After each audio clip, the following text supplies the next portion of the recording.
मज्ञानतिमिरान्धस्य ज्ञानञ्जनशलाकया चक्षुरुन्मीलितं येन तस्मै श्रीगुरवे नमः। नमः विष्णुपादाय कृष्णप्रेष्ठाय भूतले श्रीमते भक्तिवेदान्त स्वामिनिति नामिने। नमस्ते सारस्वते देवे गौरवाणी प्रचारिणे निर्विशेष शून्यवादी पाश्चात्यदेशतारिणे नित्यानंद नमस्तुभ्यं प्रेमानंद प्रदायिने कलौ कल्मषनाशाय दानवापते नमः। नमो महावदन्याय कृष्ण प्रेम प्रदायते कृष्णाय कृष्ण चैतन्य नामने गौरतुसे नमः। जय श्री कृष्ण चैतन्य प्रभु नित्यानंद श्री अद्वैत गदाधर शिवासादि गौर भक्त प्रेम। हरे कृष्णा कृष्णा कृष्णा हरे हरे हरे राम राम राम हरे हरे। हरे कृष्णा। तो आप सभी भक्तों का हार्दिक स्वागत है आज के एकादशी स्पेशल श्रील प्रभुपाद लीलामृत की चर्चा में। तो हम लोग चर्चा कर रहे थे श्रील प्रभुपाद लीलामृत और इसका चैप्टर 1 पहला अध्याय के ऊपर ही चर्चा कर रहे थे। तो अभी तक हम लोग चर्चा की है प्रभुपाद जी इस अभय चरण बचपन में ही रथ यात्रा फेस्टिवल देख करके उनको इच्छा हुआ कि वो भी अपना रथ यात्रा सेलिब्रेट करेंगे। फिर अपने पिताजी को जिद करके एक छोटा सा रथ बनवाते हैं और न केवल रथ बनवाते हैं, वो बिल्कुल एग्जैक्टली जगन्नाथपुरी के रथ के जैसा दिखना चाहिए ऐसा उसका पूरा डिजाइनिंग करवाते हैं। और फिर उसके पश्चात उसमें रस्सी लगा करके जगन्नाथ जी को बैठा करके और प्रॉपर तरीके से जैसे रथ यात्रा होता है, ऐसा नहीं कि बच्चों का खेल है तो बच्चों जैसा करवाते, प्रॉपर तरीके से रस्सी लगा करके रथ यात्रा करते थे। और फाइनली फिर रथ यात्रा और कीर्तन करने के पश्चात हरे कृष्ण कीर्तन करके और प्रसाद का वितरण भी करवाते थे अपने घर पे सबको। जो है प्रसाद बनाने के लिए लगवा देते थे, प्रसाद का वितरण होता है ऐसे 7-8 दिन तक जब तक वो ये चलता था। तो,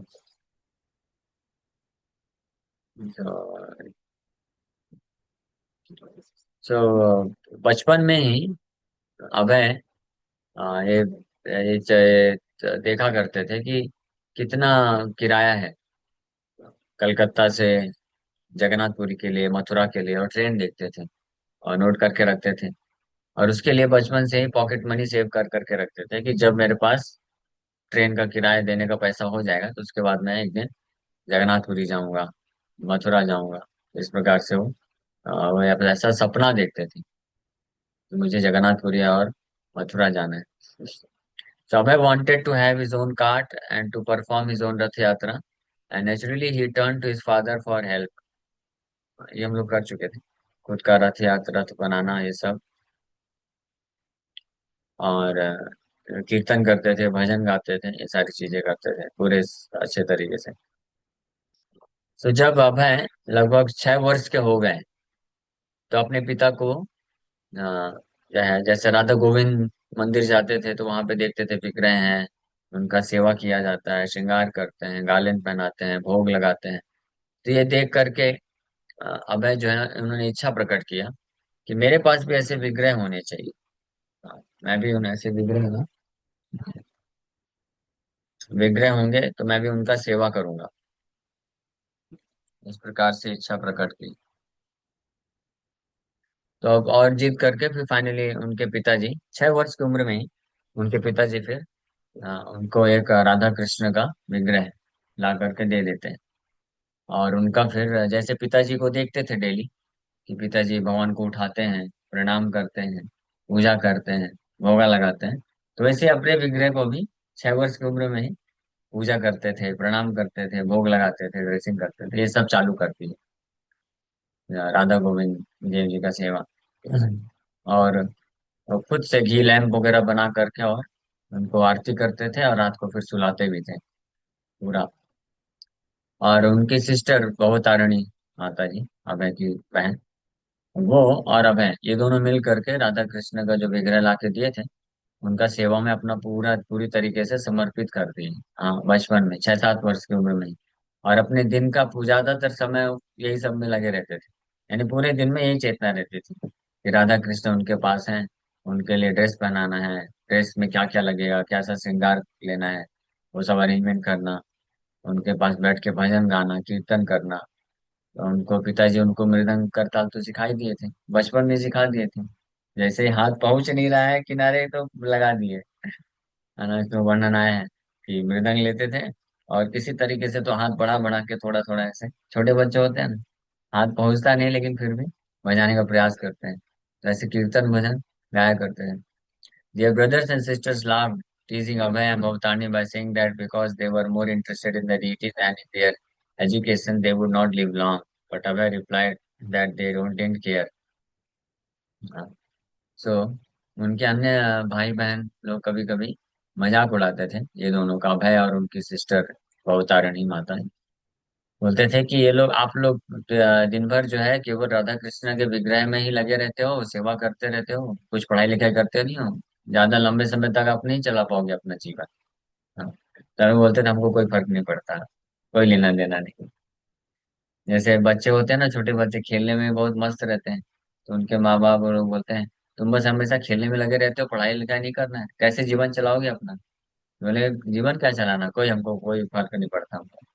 तो ऐसे इनका क्या था, राधा कृष्ण का सेवा में लगे रहते थे, ऐसे समय निकालते थे। Once a neighbor asked Abhay's mother, how old is your son?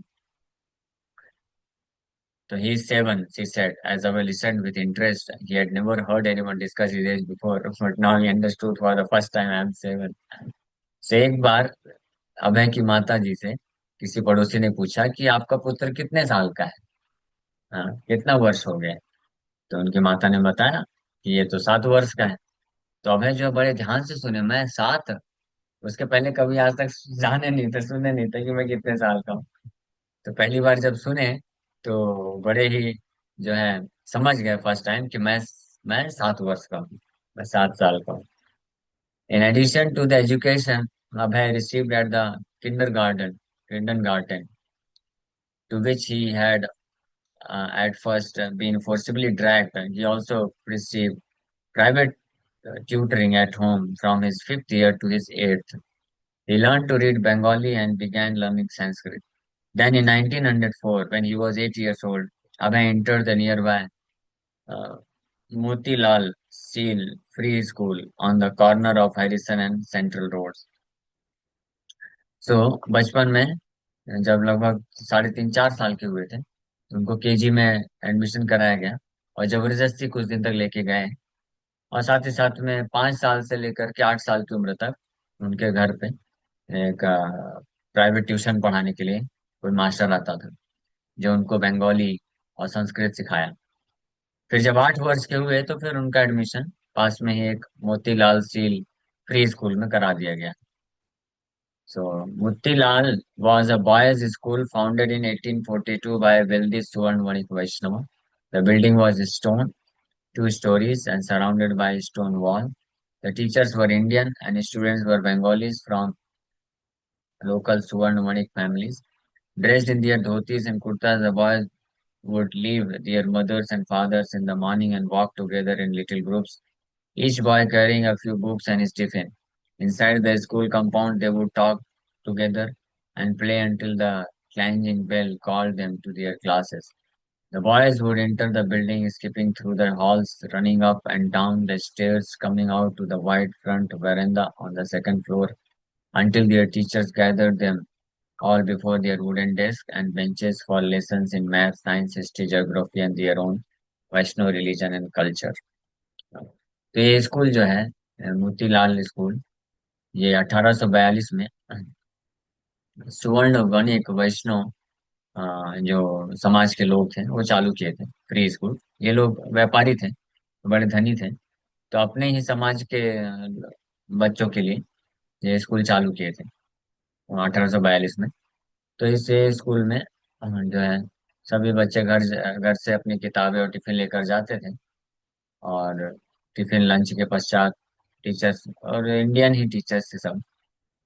तो इस स्कूल में मैथ, साइंस, हिस्ट्री, ज्योग्राफी और वैष्णव साहित्य जैसे गीता, भागवत, ये सब सिखाया जाता। तो classes were discipline and formal, बड़े क्या बोलते हैं, शासन के साथ स्कूल क्लासेस चलती थी। Each long bench had four boys who shared a common desk with four inkwells. एक एक डेस्क में चार लड़के बैठते थे। And if a boy were naughty, his teacher would order him to stand upon the bench. Punishment मिला है हमको में। अगर कोई शरारत करता था कोई बच्चा, तो उसको टीचर बोलता था खड़े हो जाओ बेंच पे। तो उसी बेंच पे वो खड़ा हो जाता था। पूरी क्लास देखते रहते थे घूर घूर के। तो बेचारा शर्मिंदगी महसूस करता है। आप भी खड़े हुए हो। A Bengali reader the boys studied was the well-known Folk Tales of Bengal, a collection of traditional Bengali folk tales, stories a grandmother would tell local children, tales of witches, ghosts, tantric spirits, talking animals, saintly brahmanas, or sometimes wicked ones, heroic warriors, thieves, princes, princesses, spiritual renunciation, and virtuous marriage. So, ये सब विषय, math, science, geography और वैष्णव literature के अलावा एक बंगाली किताब चलती थी जिसका नाम था folk tales of Bengal, Bengal की कुछ कहानियां। इसमें अनेकों प्रकार के जो तांत्रिक हैं, बात करने वाले जानवर, अ, संत, ब्राह्मण, सन्यासी और भूत प्रेत और क्षत्रियों की वीरता की कहानियां, ये सब कहानियां उसमें होती थी। So in their daily walks to and from school, Abhay and his friends came to recognize, at least from their childish viewpoint, all the people who regularly appeared in the Calcutta streets. Their British superiors traveling about, usually in horse-drawn carriages, the hackney drivers, the bhangis who cleaned the streets with straw brooms, and even the local pickpockets and prostitutes who stood on the street corners.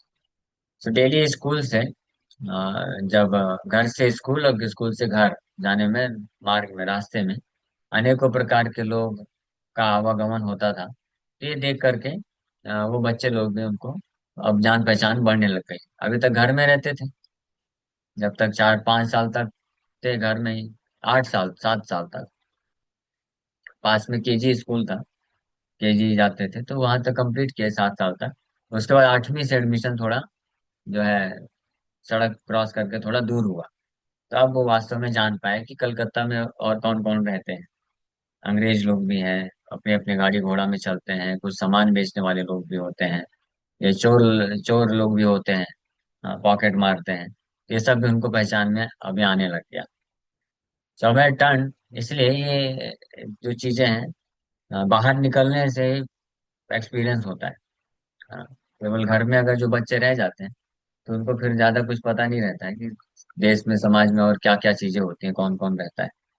जब बाहर निकलते हैं तो वो ज्यादा सीख पाते हैं, समझ पाते हैं।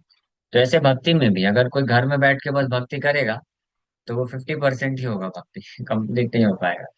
वो जब बाहर निकलेगा, एक्सपीरियंस करेगा, हाँ, प्रचार के माध्यम से जब प्रचार करता है, बुक डिस्ट्रीब्यूशन करता है, लोगों को मिलता है, प्रचार करता है, तो उस माध्यम से वो जान पाता है एक्चुअली में कि हर चीज भगवान के कंट्रोल में कैसे है, भगवान पे निर्भरता को महसूस कर सकता है।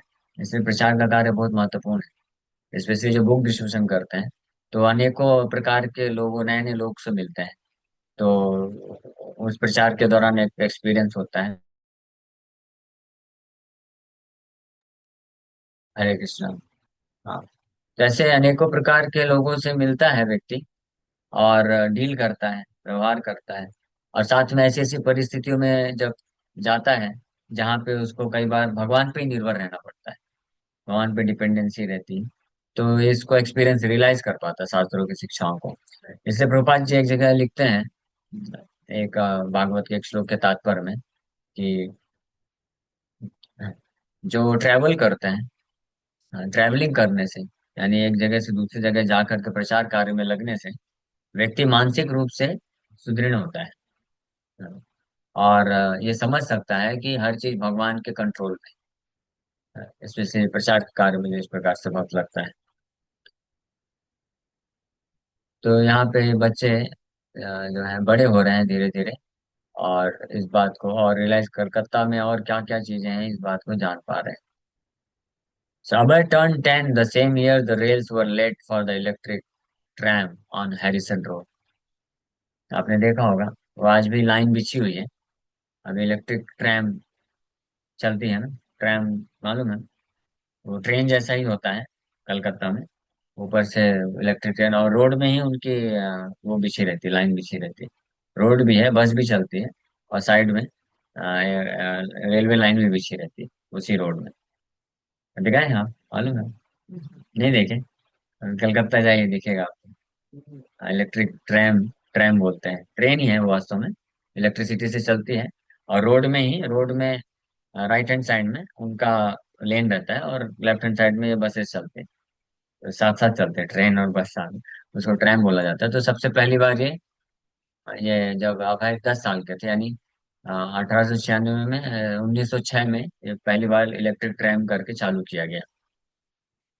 हैरिसन रोड में सबसे पहले ये डाला गया। He watched the workers lay the tracks, and when he first saw the trolley car's rod touching the overhead wire, it amazed him।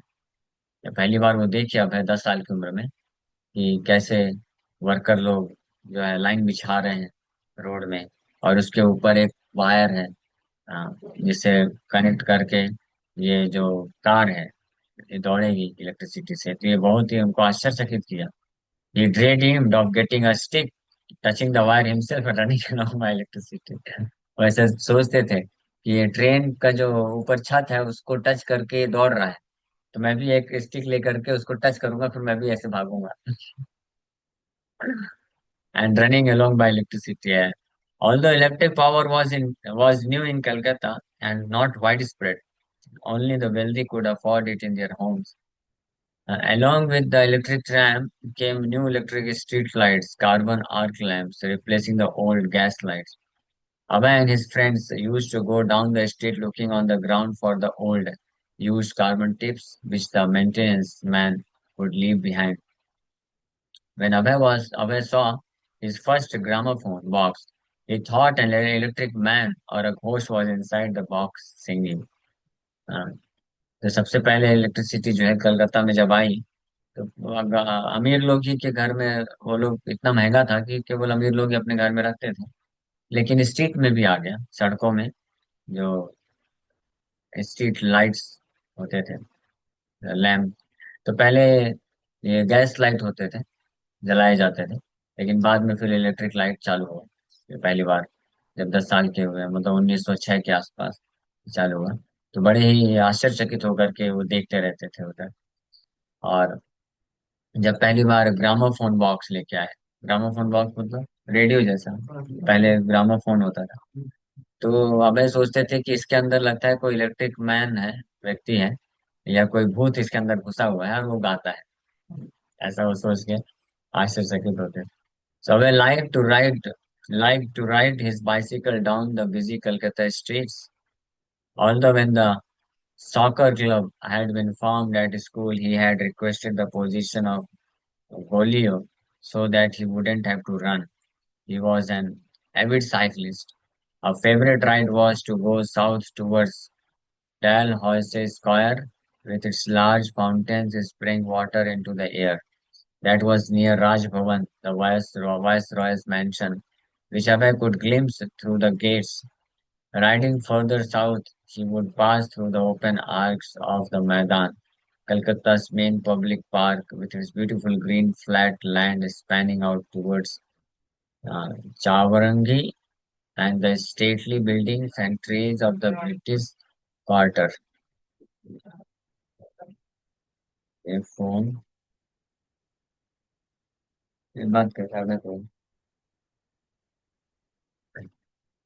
The park also had exciting places to cycle past: the racetrack, Fort William, the stadium, the Maidan bordered the Ganges, known locally as the Hooghly।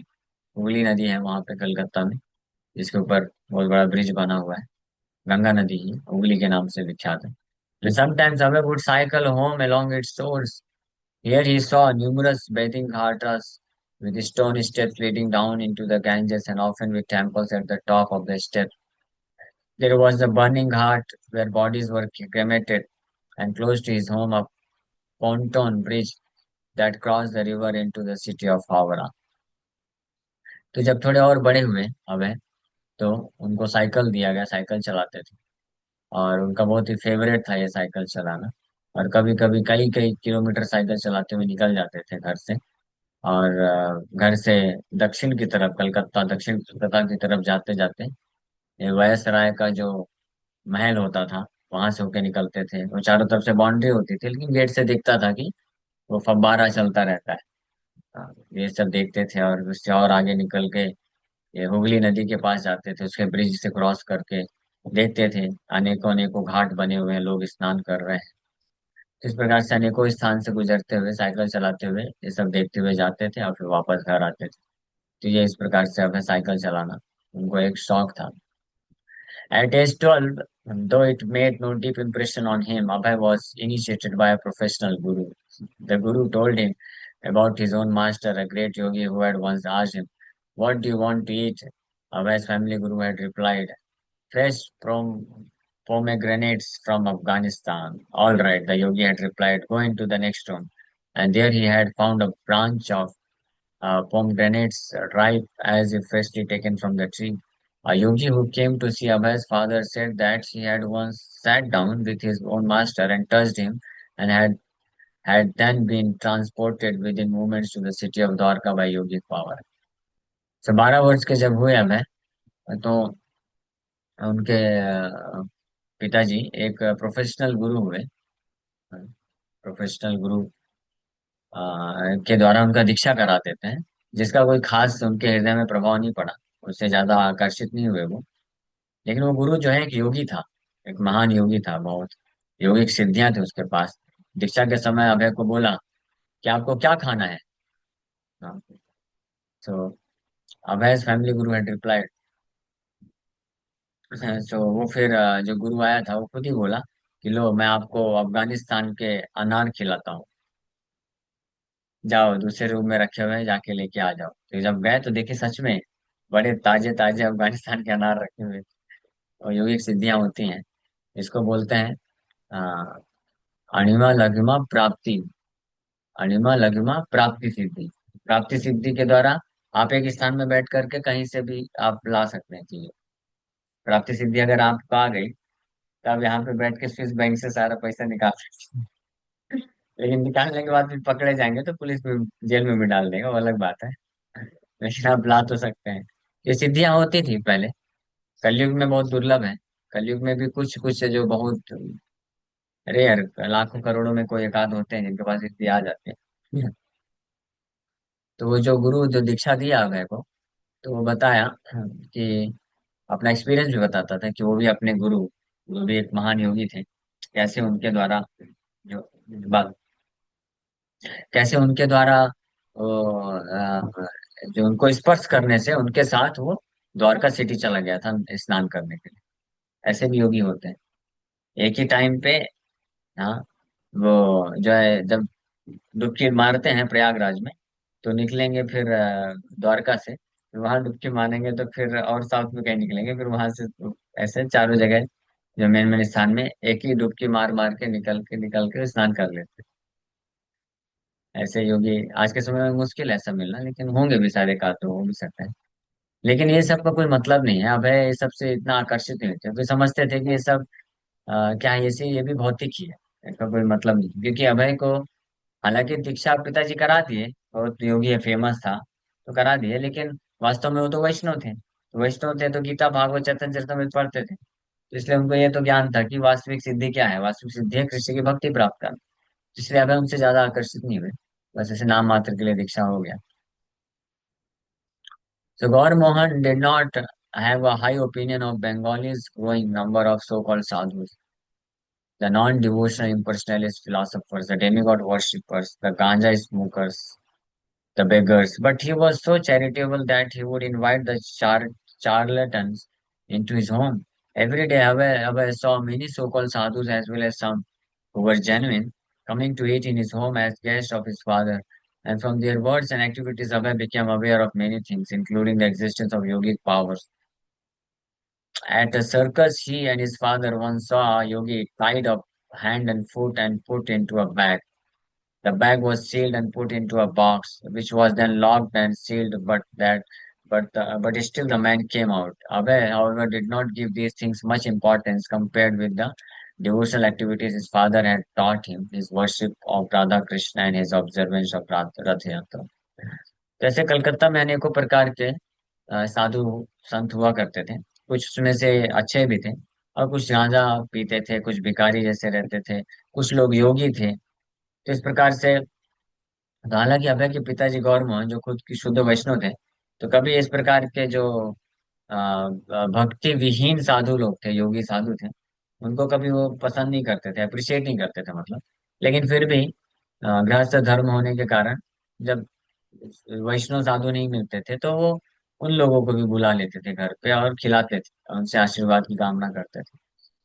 तो हमें सब लोगों से मिलते थे, इनको देखते थे। कई लोग उसमें बहुत योगिक सिद्धियां दिखाते थे, कुछ लोग अनेकों प्रकार की बात करते थे, तंत्र विद्या होती थी किसी के पास। लेकिन ये सब से अभय किसी से प्रभावित नहीं हुए। एक बार जब वो एक सर्कस में गए अपने पिताजी के साथ, तो वहां पे देखे कि एक योगी है, अपने हाथ पैर बांध दिया है। उसको फिर एक बैग के अंदर डाल दिया गया, उस बैग को एक बॉक्स के अंदर डाल दिया गया, और फिर उस बॉक्स को जो है लॉक कर दिया गया और सील कर दिया गया। लेकिन फिर भी वो जोगी जो है अंदर से बाहर आ गया। ये सब आप देखे होंगे करते हैं लोग। ये सब योग सिद्धियां होती हैं तो वो व्यक्ति कर सकता है। लेकिन अब भाई ये सब बचपन में ही, जनरली ये सारी चीजें अगर कोई 12-13 साल 14-15 साल का लड़का देखेगा तो बहुत आकर्षित हो जाएगा। लेकिन उनको ये सब आकर्षण नहीं हुआ उस योगी योगी से, क्योंकि उनको भगवान राधा कृष्ण का सेवा करना, भक्ति करना, रथ यात्रा करना, इसका महत्व के प्रति ज्यादा आकर्षण था जो उनके पिताजी उनको बचपन से सिखाए। तो इसलिए ये सब चीजों से आकर्षित हुए बिना इसमें ज्यादा भाव नहीं दिया मैं।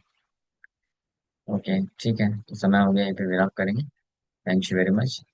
हरे कृष्णा कृष्णा कृष्णा हरे हरे, हरे राम राम राम। किसी वक्त का कोई प्रश्न है क्या?